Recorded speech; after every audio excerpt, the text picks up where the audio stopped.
Hello, I'm Herm Gailey, here to talk about something we all deal with, and that's horses that carry a brace, that have a stiff spot or spots. So the first thing I wanted to do was to talk a little bit about the anatomy of how a horse tends to brace against the bridle.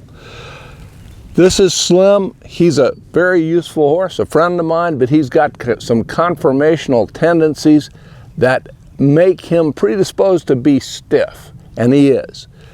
If you look at him, many horses that carry a brace, the way you'll see it is they'll pick their chin up. And when you pull on them, they'll pull back, and it takes them forever to give their face and come back in. It becomes a real project. The problem isn't in their mouth, it isn't in their chin. It begins there, or at least it shows itself there. But the first place you really see it conformationally is here in the neck. So if you look at him, and it's more subtle because he's built some top line through being ridden and flexed and so forth, but by nature, you can see there's a little dip there. Not U-neck, but just a little concavity where it should be convex. So it should be more like this, and instead it's more like that. And when he picks his head up, you can see that that convexity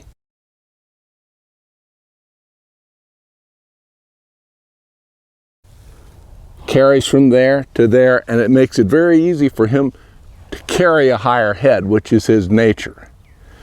So that is also not the primary place that the brace starts. The brace starts back here in the loin, where they don't want to break and go like this. Sort of do that sort of pelvic thrust, I guess you could say, to bring their loin around in a round position, to raise their back, and to bring their hocks underneath them.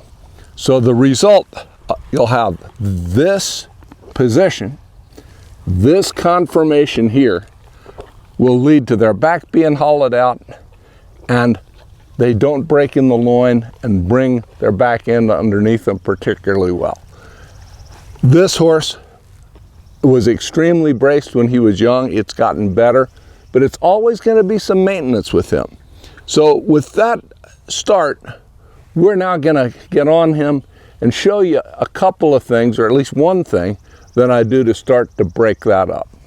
So as often happens, the idea to explain this little mechanism that I use came from a viewer who had some questions about what I call the thumb hook. It's something I had made reference to in another video and didn't really explain very well. So as often happens, the idea for making a better video comes from you folks who are watching. So share, and I will listen to what you have to say, and I'll try to put something up that would be responsive.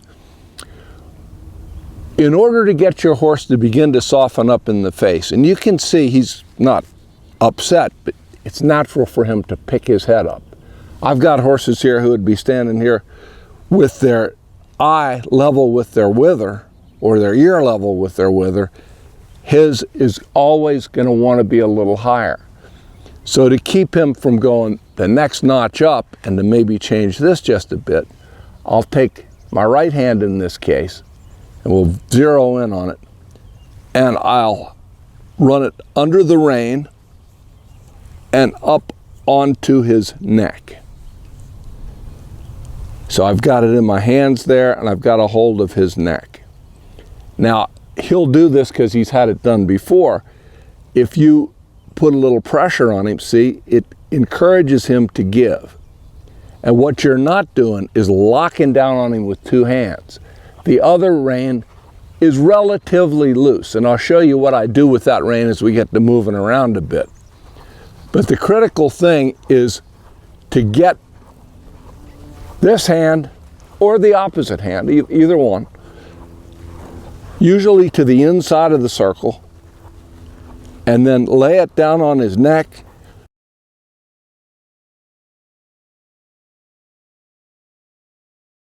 so then he's actually pulling against his own conformation. And what this will do is it will soften them up, and it'll also tend to get them to drop their head.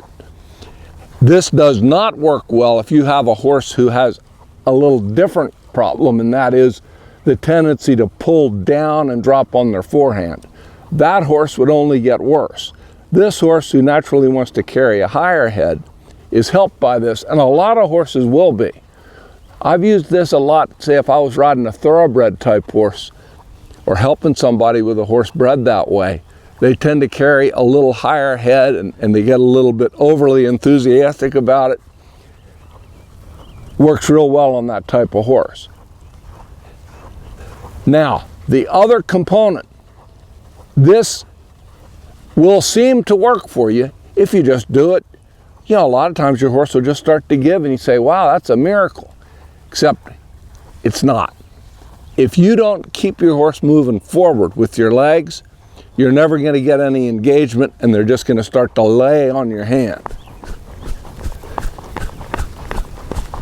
So, you know, you want to push him up into the bridle.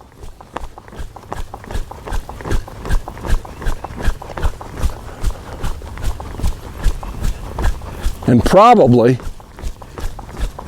I've done this enough with him this spring that he doesn't really need this, and he may be a little bit tending to overflex, but for him, as a temporary side effect, it's almost welcome.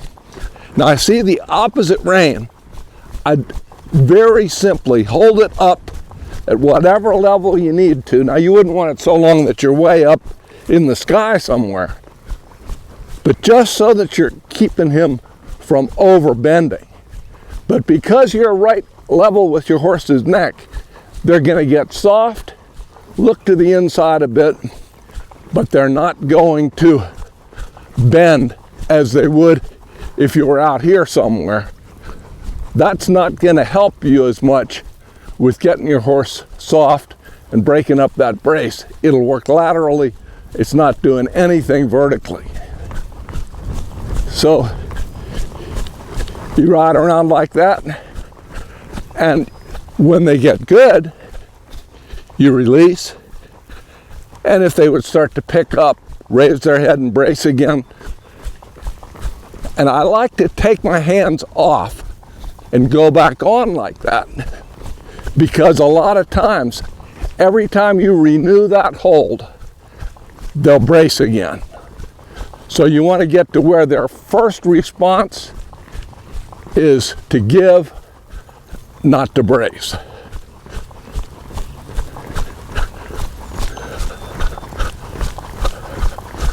But there's no stress involved. It's just a matter of softening him up. And then you can, of course, step this up into a lope. So I'm just going to keep him from overbending with this hand. And I don't want him to lift his chin out of this position when he makes the transition.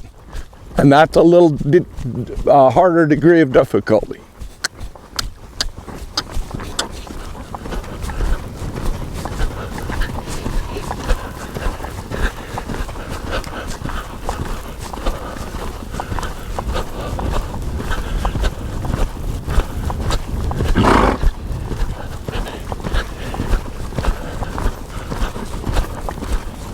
So you're just moving around here, take your hand off of there, reach down, renew that hold. Renew that hold.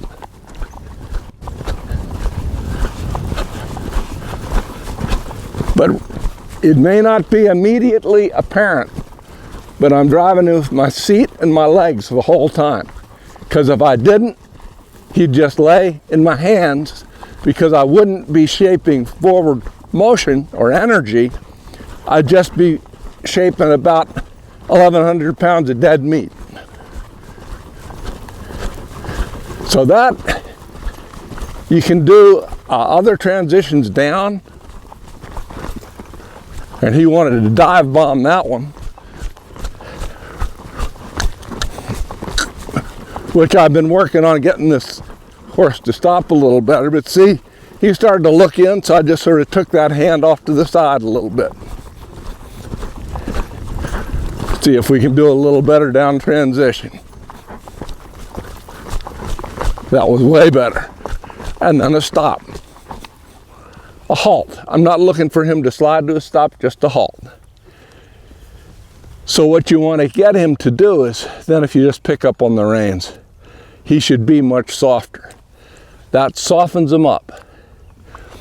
And it doesn't soften him up by abusing him. You can do it with a snaffle bit. You can do it with a hackamore. But it works best, in my experience, with a curb bit. You don't pull back. You just hold your hand there. And you use this outside hand to balance. You can do it as a sort of a counter bend if you choose to. That's a little more difficult for your horse. But all in all, it gives you a way to handle your horse's mouth in a stress-free way that builds softness. Now, this is his nature. He's on his own time, and you can see he braces. He stands in the pasture in this position. So some of what we're doing is pretty artificial, but I want to be able to put him in a more pleasing frame for when I'm riding him. It makes him rounder, it makes him easier to ride, he hits the ground better, he's more collected. So try that out. One thing you want to be careful with, especially if you're a shorter person, don't get yourself way out in front of yourself. You know, if you reach too far up the horse's neck, you could follow it like that. You don't want to have your horse flip their head up and bust your teeth out. But I think even a shorter person could just reach down to the neck. And then see, he wanted to lean, and I'm just using a little leg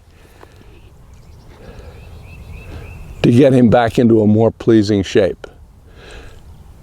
You can even do this, if you choose to, when you back up.